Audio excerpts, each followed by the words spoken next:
그 주제가 이거 아직도 가야 할 길입니다. 예. 이 스카펙이라는 분이 어떻게 보면 이 책의 이름을 질 때도 뭐랄까 되게 시적으로 이름을 졌어요. 참 이 책 이게 제가 이전에 볼 때는 이거 벌써 한 91년도에 나왔으니까 이게 언제 몇 년도예요? 이거 저 산지 한 10몇 년 넘었던 것 같아요. 그래서 맨 처음에 볼 땐 되게 충격이었어요. 쇼킹했어. 그리고 한때는 제가 이 스카펙이라는 사람에 미쳐서 이게 지금 아직도 가야 할 길이 3부작입니다. 초창기에 나오는 아직도 가야 할 길, 끝나지 않는 여행, 뭐 그런 건가? 그 다음에 그리고 그 너머에 이렇게 3부작의 책입니다. 근데 아무리 봐도 이게 첫 번째 책이 좋아. 그리고 이분이 그 다 뒤지면 책을 한 10종 가까이 썼어요. 무슨 심리 소설 같은 것도 썼어. 그리고 그 무슨 뭐 거석을 찾아서라고 여행서도 썼어. 하여튼 어떻든 간에 한번 읽어보는데 이 안에 있는 기본적인 내용들에 관한 부분들은 우리가 이미 강연 중에 굉장히 많은 걸 다루고 있습니다. 이 책 내용도 아마 거의 제가 강연하는 것 중에서 다룬 내용이라고 보시면 될 거예요. 아마 여러분이 나중에 책을 읽으시면서 다시 자꾸만 어디로 돌아오냐면 제가 다수 강연하는 거 있죠. 그 강연에 관한 이 책도 읽으면서 그 음성 지원이 될 겁니다. 음성 지원이 된다는 게 뭐냐면 어떤 책을 읽든 간에 제가 강연한 내용에 걸려. 요즘 제 강연 내용이 적어도 1000권의 책이 요약되어 있고 그래서 항상 이것이 이런 의미다 저런 의미다 이렇게 이해하는 데 있어서 좀 더 이렇게 책이 그 근거를 좀 더 줄 거란 뜻입니다. 그래서 아버님 왜 그 말씀을 그렇게 하셨는가 라는 부분들은 이 책을 읽으면서 다시 깨닫게 되는, 다시 깨닫는다 그런 그래서 좀 더 책 내용도 쉬워질 거고 또 이 책을 공부하면 또 읽을수록 제 강연도 쉬워질 거고 그리고 여러분이 자신을 이해하는데도 되게 쉬울 거란 뜻입니다. 좋은 책이에요. 한 번 읽어서 될 책은 아니야. 그래서 아마 앞부분은 내용이 되게 아주 기본적인 개념들이 나와 있기 때문에 그 기본적인 개념 반복하는데 뒤에 가면 조금 더 이렇게 추상적인 은총이라든가 이런 그런 내용들이 나올 겁니다. 이거 스카펙을 읽고 그 다음에 어떤 책을 읽으면 좋으냐면 스카펙하고 이 은총에 관한 개념들이 좀 더 깊이 들어가려면 존 브래드쇼로 가면 좋아. 존 브래드쇼 같은 분들은 이렇게 성직자였기 때문에 토니 험프리나 존 브래드쇼 같은 사람은 다 성직자였거든요. 그래서 거기서 카톨릭 신부 되다가 서품 이렇게 신부 받기 전에 이렇게 나온 사람들이라 그 책 안에는 항상 영성이 다뤄져 있어요. 그래서 영성의 깊이는 오히려 스카펙보다는 그분들의 책이 더 읽어서 아마 이 스카펙 책은 읽으면서 사랑이 뭔지 그 다음에 이분은 이 근원에 관한 부분들을 이게 정신 분석자로서 그 정신에 관한 이 훈련을 받은 사람이잖아요. 그리고 굉장히 많은 사람들을 현장에서 만나서 그것들을 기록한 사람이에요. 근데 참 이분이 참 재주가 어떻게 글을 저렇게 케이스를 이렇게 적절하게 그리고 저렇게 재밌게 저렇게 구사할 수 있는가? 그것이 읽으면 읽을수록 되게 쉽게 다가오면서도 즐겁게 읽을 수 있는 책에 빠져들잖아요. 책이 확. 근데 이게 나중에 근국에 가면 이 책이 육아서라는 거 아세요? 왜냐면은 어린 시절에 육아를 다루지 않고는 이게 이해가 안 돼. 그래서 어떤 분이 그런 얘기를 하더라고요. 아버님 저 이거 육아서인지 몰랐어요. 그리고 아버님 말씀을 들으니까 이거를 읽는 게 되게 쉬워졌어요. 그리고 저한테 했던 게 뭐냐면 아버님 앞으로 이런 책들은 좀 읽어서 유튜브에 올려주세요. 그래서 조금 더 이해하기 쉽게끔 해주시면 좋지 않겠어요? 그리고 한 말이 아버님 그러면 히트 치실 거예요. 그래서 유튜브 하세요. 그래서 내가 근데 잘 듣잖아요 말을. 그래? 네가 생각하니까 그럴 것 같냐? 한번 생각하니까 그럴 것 같아. 자, 제가 이 페이지에 관한 부분들은 그냥 배려 깊은 사랑의 근거 이렇게 썼는데, 그냥 그 책 일단, 그 나중에 그 책 보시면서 이렇게 체크해 가도 상관없지만 다 비슷비슷해. 그래서 나중에는 제 말을 안 듣고 그 페이지에 뭐만 있는가 이거 줄만 친단 말이에요. 그냥 그거 놔두고 한껏 나중에 치면 되는 거기 때문에. 자, 뭐라고 나와요? 이렇게 시작되는 거야. 이게 맨 처음에 이게 육아서라고 한 이유가 어린 시절을 모르고는, 왜 어린 시절에서 파생됐던 것에 관한, 그래서 이렇게 있는 그대로 사랑을 받았을 때는 정신적인 부분에 관한 여러 가지 문제를 일으키지 않는데, 그렇지 못했을 경우에 어떻게 전개되는가. 그래서 그것이 우리 얘기일 수도 있다는 뜻인 거야. 이렇게 해요. 이렇게 이제 이렇게 문제가 일어나는, 정신적인 문제가 일어날 때 이렇게 출발하는 거예요. 사랑한다는 말을 기계적으로 반복해서 아이들을 소중히 여긴다고 느끼게끔 하지만 애정이 가득 찬 마음으로 아이들을 위해 시간을 내주지 않는다. 이렇게. 그러니까 이제 강연 중에 그런 얘기를 했어요. 사랑한다는 것은 함께 몸 비비며 논다. 네. 그리고 사랑하는 것은 시간을 내준다고 했습니다. 왜? 본능적으로 한다 그랬잖아요. 사랑하는 사람들은 함께 한다. 함께 있으려 한다. 네. 제가 배려 깊은 사랑의 네 번째 얘기한 것들에 대해서도 얘기하는 거예요. 봐요. 근데 이 아이들은 바로 알아요. 뭐냐면 아이들은 자신이 소중히 취급되고 있다는 것을 알고 또 그들 자신의 마음 깊이 존중받고 있다는 것을 느낄 때 자신이 귀중한 존재임을 깨닫게 된다. 이렇게 돼가요. 자신을 스스로 존중하는 느낌은, 네, 엄마가 스스로를 존중해서 존중하는 마음, 자신이 고귀하고 장엄하다라고 자신을 믿는 자라면 당연히 아이들한테 뭘 주겠어요? 고귀하고 장엄한 존재라는 걸 줄 때 그것이 뭐에? 정신건강에 가장 중요한 요인이며 자기 훈련의 주춧돌이다. 이렇게 표현합니다. 네. 자, 이게 이제 제가 계속 했던 얘기가 뭐냐면 부모의 사랑을 통해 자기들이 귀중하다는 느낌을 가지게 되었을 때 어른이 되어 파란 곡절을 걷더라도 그러한 정신은 파괴되지 않는다. 네. 여러분이 어린 시절에 배려 깊은 사랑을 받았다면, 또 여러분 자녀가 이렇게 받았다면 아무리 어려운 상황에 닥칠더라도 그것이 군대같이 혹독한 훈련의 장일지, 그리고 학교의 선생님들 사실은 힘들 수도 있잖아요. 그죠? 이런 그 훈련 과정 속에 그런 혹독한 그런 과정에 들어가도 그 아이들은 그들의 정신은 파괴되지 않는다는 뜻입니다. 그래서 여러분들이 아이를 있는 그대로 사랑한다는 얘기는 그 정신 건강에서는 굉장히 귀중한 자원을 주고 있다는 뜻인 거예요. 자, 스스로를 귀중하다고 느끼는 그런 감정이 자기 훈련의 주춧돌이 된다고 했는데 자신이 귀중한 사람이라고 생각하는 사람은 언제나 자기를 돌보고 가꾸게 된다. 이 주제가 처음에 이렇게 시작되는데 마지막 끝날 때도 이 책에는 이렇게 끝나요. 결국은 여러분이 인생 훈련을 통해서 배우는 것이 자기를 사랑하는 것을 배우게 되는 것입니다. 이렇게. 야, 그동안에 사랑하는 게 뭐냐 이렇게 출발했고 전 과정을 거쳤지만 궁극에 가서 마지막 맺을 말도 끝나는 말들이 여러분을 사랑하는 것이 그것이 전부라는 말로 끝나게 됩니다. 자, 배려 깊은 사랑, 우리가 우리 아이들한테 사랑을 줄 때 그것이 우리는 잘 모르지만 훗날 그가 생을 살면서 여러 곡절을 겪었어도 그 정신이 굉장히 건강함을 유지할 수 있게 되는 그런 과정입니다. 자, 여러분 오늘 여기서 이 책은 그래서 그런 정신의 건강을 유지하기 위해서 어떻게 훈련을 해야 되는가?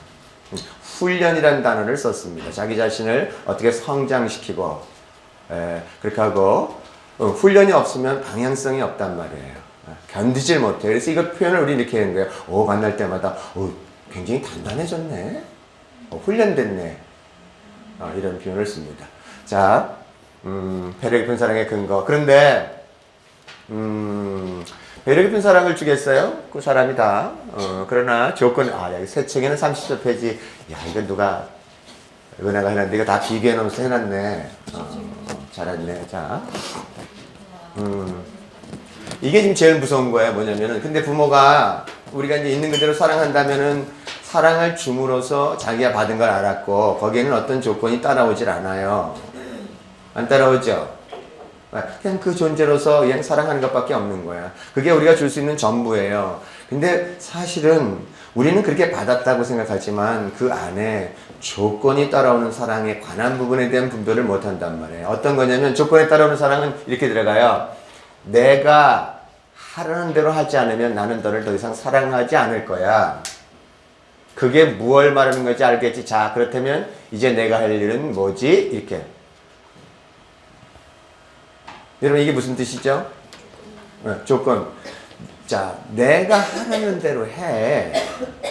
그러면 너한테 내가 사랑을 주지 않을 거야. 이렇게 따른단 말이에요. 이게 무슨 얘기죠? 너 공부 내가 하라는 대로 해야지. 공부 못하면 안 되지. 예? 이게 나도 모르게 이 조건을 그 아이들을 위해서 준다라고 생각하는데도 아이들은 그렇게 받아들이지 않는다는 뜻입니다. 이미 위협으로 받아들일 수밖에 없다고. 왜냐면 언제든지 조건이 변경되면 철회될 수 있다라는 것에 대한 두려움을 갖는데, 자, 아들이 돼야지 이거잖아. 그럼 내가 사랑해 줄게. 더 중요한, 더 여러분 거는 조건은 뭐예요? 말 잘 들어야지. 뭐 얼마나 많아 조건이. 밥 먹어야지. 들어와. 잠자야지. 또 무슨 조건 걸어요? 착해. 집에 일찍 들어와야지 뭐 그런 거야. 아휴, 이거 뭐 따지면 매 순간이 조건이지 뭐. 근데 아이들은 내 조건은 우리는 그냥 웃으면서 아유 저것도 거네 이러잖아요. 에? 줄래면 그냥 주지 뭘 또 저렇게 또 끝에 남겨놓고 있잖아. 자기 좀 사랑해달라고 이렇게 그거 하니 이렇게 보고 있잖아요. 근데 아이들은 그렇게 느끼지 않는다는 거예요. 여러분 아이들은요 이 순수한 상태의 사랑이 뭔지를 알고 있기 때문에 바로 여러분이 어떤 조건을 무시간에서 어떤 조건을 걸었는지를 바로 감지해요. 애들이 신성을 가졌다라고 표현하는 게 자꾸만 이 뜻인 거예요. 그 무의식에 여러분이 거는 조건에 관한 부분들을 아이들은 알 수밖에 없다는 뜻인 거예요. 근데 그게 어떤 의미인지는 잘 모르잖아요. 아이들은 그걸 어떻게 해석하냐면 이렇게요. 이렇게 말하는 부모가 시키는 대로 하지 않을 때 오는 결과는 무엇일까? 어린아이에게 있어서 그것은 버림받는 것이고 뭘 의미한다고요? 죽음을 뜻하는 것이다. 이만큼 아이들한테는 굉장히 큰 충격으로 다가와요. 이것이 아마 생애 여태 살면서 굉장히 모든 신경증이라든가 성격장애라든가 여러 가지 정신 분열이라든가의 근원이 여기서부터 출발한단 말이에요. 쭉 그것에 대한 사례를 쭉 설명하고 있습니다. 봐요. 이런 부모는 자기 아이들을 조종하고 지배하려고 사랑을 희생시키는 것이다. 네. 그래서 희생이라는 단어가 들어갈 때는 반드시 뭐가 있냐면 조종하려는 게 있어. 나의 조건과 나의 통제 안에 아이를 들어오게끔 하는 게 있다는 말이죠. 자, 그리고 그 대가로 아이들은 장래에 대한 엄청난 공포를 갖게 된다. 왜냐면 그것이 안 지켜지면 그 아이들은 죽음이기 때문에 미래에 앞으로 그것을 지키기 위해 천심을 다한단 말이에요. 그래서 희생이라는 단어를 쓸 때 항상 하는 말이 희생은 사랑이 아니다. 희생은 항상 조건을 건다. 조금 주고 많이 받으려 한다. 그래서 그 아이는 그 희생에 대한 대가를 치러야 된다라는 거예요. 어떤 대가를 치러요? 굉장히 미래에 대한 공포를 갖게 돼 있다고. 왜냐면 내가 엄마가 원하는 대로 안 되면 어떻게 될까? 그러면 엄마가 바로 나에 대한 사랑을 처리할 텐데 그러면 어떻게 될까? 자, 이렇게 그래서 그들의 미래라는 것이 참으로 의심스러운 것이 되볼 수밖에 없다는 뜻입니다. 이제 이게 이 조건에 관한 그거 지켜주려고 이게 뱃속에서부터 나올 때부터 그렇게 하잖아요. 그냥 엄마가 원하는 대로 살 거야. 엄마가 원하는 대로 살 거야. 내 욕구는 내 감정은 아무런 의미가 없어. 라는 부분 이미 뱃속에 있을 때부터 이런 조건을 건 거예요. 그 아이를 부끄러워한다든가 또 아니면 여자인데 남자아이를 원한다든가 참 몰랐어요. 그게 그렇게 큰 영향을 미칠 거라고는 상상도 못했습니다. 근데 뭐 어떡하란 말이야. 그렇게 한 거, 이미. 그거는 이제 그거에 대한 분명한 사실을 알면은 처리할 수 있는 거죠. 자, 그래서 아이들이 자기 존중감, 자기 실존에 대한 안정감을 갖게 하려면 부모가 단순히 기계적으로 함께 시간을 보내는 것이 아니라 일관성 있고 변함없는 진전 관심과 사랑을 베풀어야 한다. 이것이야말로 부모가 자식에게 줄 수 있는 가장 귀중한 선물이다. 그런데 이거 여러분, 만일 부모가, 특히 어머님이 이것을 줬다 그러면 아이는 더 이상 다른 곳에서 찾지를 않아. 무슨 뜻이죠? 여러분, 이거 부모가 주는 거, 이거 받으려고 그 여러분 남편한테 그렇게 매달리는 거 아니에요? 그 다른 사람한테 그렇게 인정해달라고 매달리는 거 아니냐고. 그러니까 자기 엄마한테 못 찾은 거는 가서 반드시 다른 데 가서 찾게 돼 있어. 돌고 돌다가 그러나 그 찾을 수 있는 게 아니라는 거죠. 그래서 결국은 배운 게 뭐예요? 아이고, 아무리 찾아도 못 찾겠네. 이제는 안 찾겠다. 이렇게 놔버리는 걸로 갈 수밖에 없다는 뜻인 거죠. 자, 이게 노이로저와 이제 성격적인. 그럼 만일 있는 그대로 사랑을 받지 못하면 어떻게 될 것인가? 있는 그대로 사랑받는다라는 그 말 한마디, 그것이 그 아이한테 줄 수 있는 전부인데, 그렇지 않으면 어떤 증상으로서 어떤 현상으로 펼쳐질 것인가, 이렇게 나옵니다. 자, 노이로제. 정신과 의사를 찾아오는 대개 환자들은 뭐가 노이로제가 아니면 성격장애로 고생하는 사람들이다, 이렇게 들어갔어요. 근데 이게 이제 우리가 대개 그 정신에 관한 여러 가지 나눌 때, 그 이렇게 문제가 되는 걸 나눌 때 되게 큰 게 뭐냐면은, 이게 이제 뒤에 책에도 나오겠지만, 이게 너무 일치하지 않아서, 위에서 주는 그 이렇게 사랑하는 것 같은데 조건이 걸린 사랑과, 이게 이제 주는 건 있는 그대로 사랑해 주는 것 같은데, 의식에서는 뭔가 주는 것 같은데 무의식에서는 늘 조건이 걸려서, 이게 지금 그 무의식 안에는 되게 정확한 게 있거든요. 그래서 이게 도저히 못 견딘단 말이에요. 이 상태가 안 맞는 것이. 그래서 그것이 너무 어린 시절에 주어지는, 특히 이 스카펙이 이게 의식, 이게 이상 경험으로 만든 거예요. 이게 특히 9개월 이전에, 아이가 태어나서, 제가 보니 태어나서 9개월이 아니에요. 임신해서 9개월이에요. 그러니까 임신기간이 포함돼. 더 의식에 깊이 들어가면 들어갈수록 임신기간이 굉장히 결정적인 영향을 미친다라고 들어가는 거예요. 그래서 어떻든 간에 9개월까지 그 아이가 세상에 대한 신뢰를 못 얻고, 이게 조건이 아닌 것에 대한 교차가 일어나잖아요. 분명히 엄마는 있는 그대로 사랑해 준다고 생각하는데 그게 안에서 걸고 있단 말이에요. 이게 너무 격차가 나서 정신이 두 방향으로 가버리면 그때는 뭐가 되냐면 정신분열로 갈 경우가 굉장히 크다라는 거예요. 물론 꼭 그렇게만 가지는 않아요. 그 사람이 태어날 때 어떤 의식이 왔는가, 그것을 버틸 만큼의 힘을 갖고 태어났는가에 관한, 그것은 또 그 전 생에서의 왔던 것에 대한 힘이 있단 말이에요. 이거 우리 그런 얘기를 해요. 아, 상근기의 사람이야. 저 사람은 태어날 때 이미 상근, 그 의식에 뭔가 다른 차원에 있는 상태로 왔던 사람이 있다라는 거예요. 여러분, 아이를 보면서 그런 느낌이 없어요? 이 아이는 조금 뭔가 차원이 다른 상태에서 온 게 아닐까, 뭐 이런 느낌 있으세요? 잘 관찰해 보세요. 이거 나하고 좀 뭔가 다를 것 같아. 어떻게 아이가 저런. 자, 근데 이제 9개월 이래서, 근데 9개월일 경우에 상관없는데 9개월서부터 되게 한 2달 전후에, 24개월 전후에 많이 상처를 받았다. 그러니까 결국 뭐냐면, 걸음마 시기서부터 제일 반항기 초기, 특히 24개월 전후는 제1 반항기가 나오잖아요. 그때 수치심이 발달한다 그래서 이 발달 중에서 이때 많이 상처를 받으면 뭐가 될 가능성이 크냐면, 인생의 자기 책임을 지려하지 않고 항상 남을 탓하게 되는, 이걸 성격장애라 그래요. 성격장애로 갈 가능성이 굉장히 커요. 그리고 우리가 그럴 때 이제 성격장애에 관한 부분들은, 성격장애는 책임을 내가 안 지고 꼭 남한테만 해. 너 때문에. 근데 사실 그거는 굉장히 또 제의식도 있는 거란 말이에요.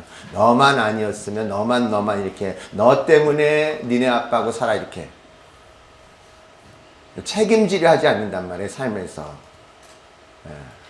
그래서 이 성격장애가 있는 사람, 그 다음에 무법자의 시기쯤 갔을 때 무법자는 죄책감이 발달하잖아요. 무법자. 그러니까 한 48개월서부터 60개월 요런 사이에서 되게 한 60개월 전후에까지 만일 이렇게 그 무법자의 시기를 제대로 건너가지 못하면 어떤 그 증상이 오냐면 신경증이 올 가능성이 크다라는 거예요. 그러니까 신경증이라는 건 어떤 거냐면 모든 책임을 자기가 지는 거예요. 그러니까 내 책임이 아닌데도 가져와. 엄마가 엄마의 생을 살아야 될 책임은 엄마에게 있잖아. 그죠? 근데 그거조차도 내 책임으로 가져온단 말이야. 그래서 항상 이 사람은 인생에서 뭐든지 책임지려 해. 남의 책임까지도 다 책임을 가져온단 말이야. 그래서 이게 이런 얘기예요. 이게 말이 쓰는 용어가 다르다잖아요. 신경증인 사람은 다 나 때문이야, 나 책임이야 이렇게 들어간단 말이에요. 그래서 우리가 무법자 시기에 항상 해주는 말이 제가 강연 중에 이런 얘기를 해요. 애가 모든 걸 자 스스로 막 하고 엘리베이터 버튼 누르고 뭐 이럴 때 뭐라 그러냐면 이때 아이들이 아빠 교통사고를 당해도 다 내 책임. 그래서 해줘야 될 말이 뭐냐면 그건 네 책임이 아니란다. 그건 네 잘못이 아니야. 만약 이걸 안 해주면 굉장히 죄의식이 많아진다 그랬는데 신경증과 성격장애의 차이는 성격장애 있는 사람은 누가 죽냐면 주변 사람이 죽어. 신경증인 사람은 누가 죽어요? 내가 죽어. 누가 더 치유되기가 쉬워요? 성격장애가요? 너무 어린 시절이라 오히려 신경증이 치유되는 거예요. 신경증은 책임이 있기 때문에 뭔가 치유를 시작했을 때 책임이 있다고. 그래서 뭔가 하려고 해. 몇 시까지 오세요. 그러면 딱 책임져가지고 온단 말이에요. 그러니까 성격장애는 그거 없어. 그냥 지 맘대로 해. 그냥 오늘 규칙은 이런 규칙이다. 여기서 이렇게 하자 그러는데 그거 없어. 그냥 막 넘어와 버려. 막 두들겨 버려. 그러니까 더 치유되는 건 누가 더 치유가 쉬워요? 신경증이 치유가 되기 쉽지. 근데 죽는 건 누가 빨리 죽어?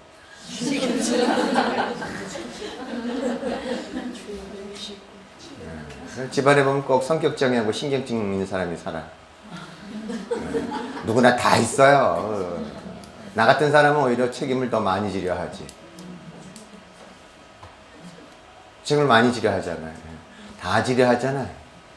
별 책임을 다 지려 그러잖아요. 인류에 대한 책임도 지려 그러잖아요. 그렇잖아요. 안죄될 책임도. 어떤 사람은 내가 이전에 밥값만 3억 썼다니까 놀라는 거예요. 내가 밥값을 왜 3억을 썼을까? 먹여주는 것까지 내 책임인 거예요. 난 이제 책임 안 져. 안 질 거야. 근데 나 자꾸만 제가 질 거야. 자요. 성격적인 사람, 신경적인 사람은 너무 책임을 지려 하고 성격적인 사람들은 응당 져야 될 책임을 지지 않으려 한다.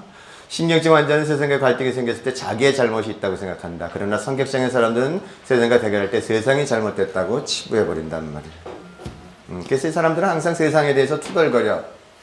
아우 세상이 정의롭지 않아 이렇게 계속 들어가. 정신 잘해야지 뭐 잘해야지 뭐 이렇게 계속 자기에 관한 관심 없고 남한테 시어머니가 어때 뭐 남편이 어때 뭐 매일 이거만 그 얘기하고 있단 말이에요. 그래서 이럴 땐 당신 자신이 없으시네요.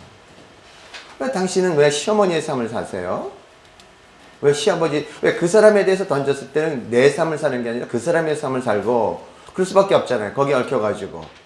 나 자신에 대한 것이 누군지 아는 것 자체가 고통스러우니까 그거를 잊기 위해서 그렇게 밖으로 돈단 말이에요. 자, 봐요.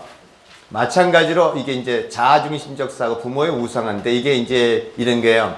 우리는 이게 자기 책임으로 돌린다라는 얘기할 때는 이게 자중심적인 것에 관한 부분이 부모가 뭔가 사랑을 조건을 걸어도 그것은 부모에게 문제가 아닌 거야. 아이들은 이 자중심적인 사고 때문에 아이들은 항상 자기에게 책임을 돌리는 경향이 있어요. 그래서 뭐가 이루어지냐면 부모의 우상화가 이루어진다는 거야. 봐요. 마찬가지로 아이들은 모두 신경증도 가지고 있는데 그들은 체험하는 어떤 경험에서도 아직 상황을 제대로 이해하지 못하면서 자신에서 책임을 지려 한다. 그러므로 부모에게 사랑을 받지 못한 아이는 항상 자기 자신이 사랑받을 만한 가치가 없는 존재라고 여기며 부모가 사랑하는 능력이 부족하다고는 생각하지 않는다. 우리는 이것 때문에 이렇게 많이 울었죠. 이거 지금 계속 우리 지금 아주 그냥 책에서 우리가 지금 경험한 거를 스카펙도 기가 막힌 거예요? 아니야. 우리가 기가 막힌 건가? 어떻든 간에 스카펙은 지금 육아를 가지고 얘기하지 않는데 지금 우리는 육아의 환경 속에서 아 이거 맞잖아. 지금 출발 지점 근원이 그렇다라는 거. 그래서 어디 뭐든지 누구한테 돌린다고요? 나한테 돌린다. 이 자아중심적인 사고. 내가 나한테 돌렸기 때문에 사실을 사실대로 볼 수가 없다는 뜻입니다. 그래서 부모를 어떻게 돼요? 부모에게는 아무런 잘못이 없어. 부모가 하는 건 모든 건 다 나를 위해서 해주고 다 좋은 일이야. 매를 맞아도 어떻다고요? 내가 매를 맞은 이유가 내한테 있지. 부모가 그때 화가 나서 또 그거 배우지 못해서 그다음에 자기 분노를 나한테 푸는지 이렇게 대한 생각은 없다라는 뜻인 거죠. 그래서 내가 뭘 가져오냐면 내가 죄인이야. 내가 좀 잘못해서 그래. 그럼 내가 조금 더 잘하면 우리 부모가 나한테 조건 없는 사랑을 주지 않을까 이렇게 계속 나 자신을 재촉하게 되고 결국 나 자신이 물론 그래서 완벽해지고 또 능력을 획득할지 모르겠지만 그 방향이 변하기 전까지는 계속 끊임없이 자기를 소진시켜 버린단 말이에요. 궁극에서 뭐라고 얘기하냐면 정말 어떡하란 말이에요. 이 거꾸로 가요. 그러면 자기가 그런 생을 살면은요 아이한테 너 정말 잘한다 이 말을 해주려고 해도 못 해줘. 왜? 또 나처럼 또 끊임없이 노력하다가 소진하다가 갈까봐 두려워서. 그래서 정반대로 가게 된다라는 거. 자, 이 사중심 사고가 어떤지에 관한 이것 때문에 결국 그 고통을 가져오게 되어 있다는 뜻인 거예요. 참. 그 다음에 자발성과 선택 능력. 이제 쭉 같은 내용으로 들어가는 거예요. 자, 이런 거예요. 우리는 자신의 행동에 따른 책임을 회피할 때 그 책임을 다른 개인이나 조직 등에 떠넘긴다. 그러면 어떻게 돼요? 아이는 잘 나와요? 괜찮아요?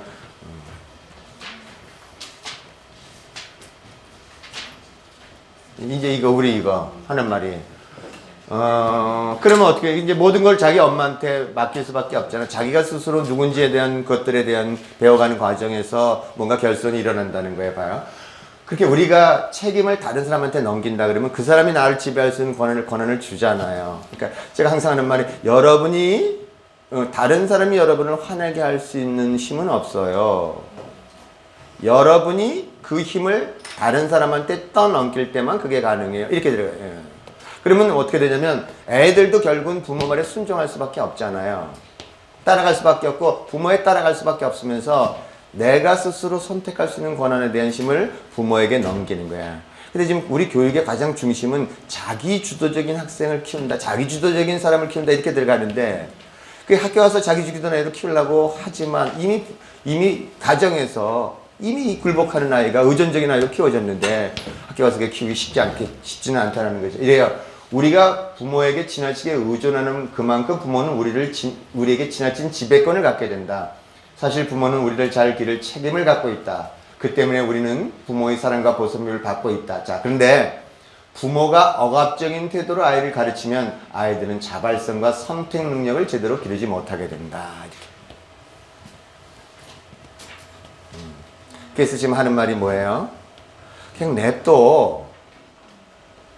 예? 방학 동안에 공부 안 한다고 그러면 뭐예요? 그냥 냅둬. 지 책임이지 뭐. 예?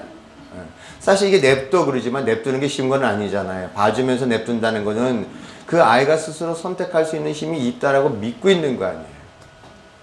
세상을 믿고 스스로 성장할 수 있다라고 믿는 거 아니야. 이 믿음을 어린 시절에 부모한테 받았다면 믿고 기다리게 돼 있습니다. 그러나 그렇지 않다면 야 이거 저러다가 애가 뭐 잘못되지 않는가, 지금 내가 내 책임을 잘못하지 않는가 이렇게 염려 근심하는데 사실 염려와 근심 때문에 아이는 그렇게 되게 돼 있어. 엄마는 잘하려고 염려하는데 근데 아이는 그 염려와 근심이 엄마가 믿는 대로 되기 때문에 결국 그 아이를 힘들게 할 수밖에 없다는 거예요. 자, 여기서부터 무기력함은 자유에 대한 고통을 피하고 싶은 욕망에서 온다. 이게 역설적인데요. 만일 내가 이렇게 이미 수능에서 자율성을 잃어버리면 제일 두려운 게 뭐냐면 스스로 결정하는 힘, 그리고 스스로 두려움 없이 선택할 수 있는 이것을 두려워해. 이게 우리 좋을 것 같잖아요. 너 자유로워. 그런데 아니에요. 자유로운 상태가 되는 걸 여러분 되게 두려워한다는 거 아시죠? 이 코칭에서 보면 알아. 왜냐면 감옥 속에 갇혀 있고 나오라 그러면 아무리 꼬셔도 안 나와. 거기 나와. 여기서 절벽에서 떨어져 죽어 이렇게 막 하잖아. 그죠? 그러면 안 나와. 그러면 내가 애걸복걸을 해. 나와. 거기 나와. 그러면 자유로워져. 이렇게. 그렇지 않아요? 근데 이게 이제 비장의 무기가 하나 있어. 내가 풀면한테 배운 건데, 그럼 네 자식도 거기 들어가.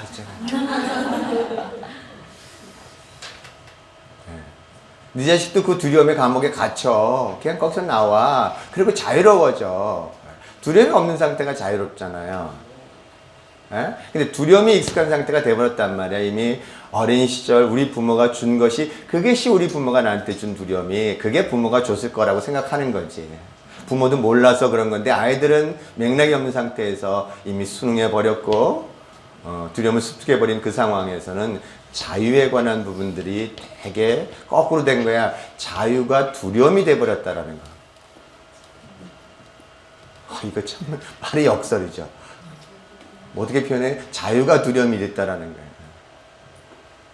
두려움 없는 상태가 자유인데, 그래서 여기서 하는 말이, 대다수의 환자에게 존재하는 무기력함은, 대개 환자들은 무기력할 수밖에 없죠. 왜냐면은 그 안에 갇혀 있기 때문에, 두려움이 가득 차 있기 때문에 자유에 대한 고통을 피하고 싶은 욕망에서 생겨난다. 오히려 무기력해서 그 친숙한 거기에 있는 게 낫지.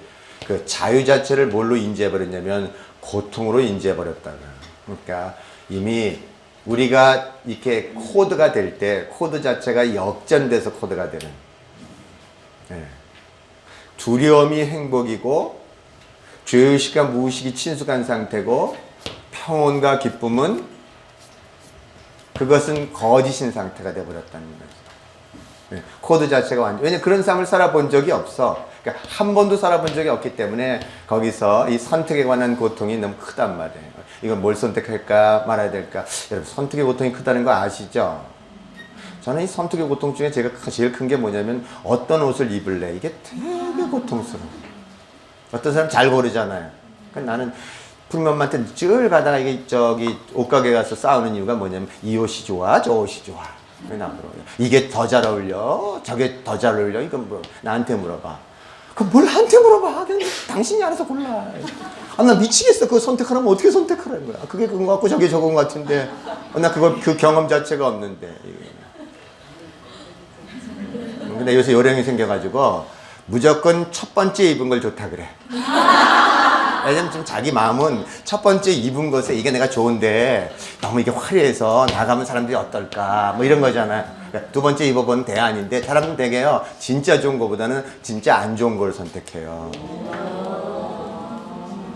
고르는 건 진짜 좋은 것 같은데 갈 때는 보면 꼭 이상하게 저거 마음은 저게 가 있는데, 꼭 집에 들고 올 때는 찌질이를 들고 온단 말이야. 아닌 거, 그래도 이렇게 하면 너무 튀지 않아, 화려하지 않아. 근데 내 요령이 있는 거야. 무조건 첫 번째 고르고 제일 화려하고 끝내주는. 그리고 무조건 확신을 갖고 얘기하는 거야. 당신한테는 그게 기가 막히게 맞아. 당신은 화려할 만한 권한이 있어. 왜? 어떻게 그렇게 그런 안목을 다 가지고 있어? 그럼 부르면 좋아요. 역시 그렇지. 이렇게. 경험상 별걸 다 경험해야 되는 거. 자, 그래서 무기력하기 때문에 자유에 대한 고통을 피우고 싶은 욕망에서 생겨난다. 그래서 그들은 그들의 삶이나 문제에 대해 책임질 줄 모른다. 그들이 느끼는 무력감은 사실 자기들의 권리를 포기했기 때문이다. 이런 거예요. 네. 그래서 여러분 여기서 배우는 거는요, 대면하라 이거야. 대면하라. 계속 말을 쓰잖아요. 포기하지 말고, 피하지 말고 겪어라. 당신이 겪어야 될 것을 겪어라. 그렇지 않고는 성장이 일어날 수 없다. 겪어라. 그걸 계속 얘기해 준다는 거예요. 자, 희한해. 무기력함이, 물론 이제 이렇게 무기력함이 그래서 조금 피했기 때문에 결국 자기의 정체성이 뭐냐면 수치스러운 자가 되거나, 아니면 자기의 정체성이 나는 잘못하는 자야, 이렇게 행동을 잘못하는 자의 죄책감을 갖고 오는 이 상태에 오는 무기력함이 있어요. 이거는, 이 무기력함은, 피해서 오는 무기력함은 거기 늪과 같아서 빠져나올 가능성이 별로 없어. 그러니까 무기력하니까 자꾸만 뭘 만들어내냐면 무기력하지 않음을 만들어낸단 말이야. 그래서 어떻게 하냐면 불안해. 이 무기력 빠져있는 게. 이러다가 이렇게 내가 결국 침몰할 것 같은 불안 때문에 그렇게 열심히 움직여요. 왜 그렇게 부지런해? 왜 하는지도 몰라. 고요함을 못 견뎌. 그러니까 뭐 조금이라도 조용하면 그냥 쓸고 닦고 뭐 하고 뭐라도 해야 되는 거야. 그래야만 뭔가 있는 것 같아. 무기력함을 피하는 것 같단 말이에요. 예. 자신의 감정에 관한 대면은 피하면서 궁극에서는 행위를 통해서 그 감정을 좀 커버하려 하고 있다는 뜻입니다. 자, 여러분 우리가 여기서 정신치료라는 것은 결국은 책임지는 거. 예. 훈련을 통해 책임지는 것의 그 과정이다. 이렇게 얘기하고 그걸 우리는 그래 대면하지 않으면 안 돼. 이렇게 계속 얘기한다는 뜻입니다. 자, 그럼 뭐를 지금 우리가 왜 이렇게 무기력한가? 여러분 우리가 이게 이 전이라는 단어가 어렵죠? 전이가 어려워요? 전이라는 건 뭐냐면 이게 스카펙이 참 되게 쉽게 설명하는 게 낡은 지도야, 낡은 지도. 여러분 부모가 줬던 조건에 따라서 그렇게 해야만 내가 살아남아 이렇게 줬던 어린 시절의 지도가 있어야 지금 따라갈 거 아니에요. 근데 이 어린 시절에는 그 지도가 여러분의 생에서는 굉장히 도움이 됐어. 왜냐면 그래서 궁극으로서는 살아남았기 때문에. 그렇잖아. 그래서 우리는 우리한테 칭찬해줘야 될 게 뭐냐.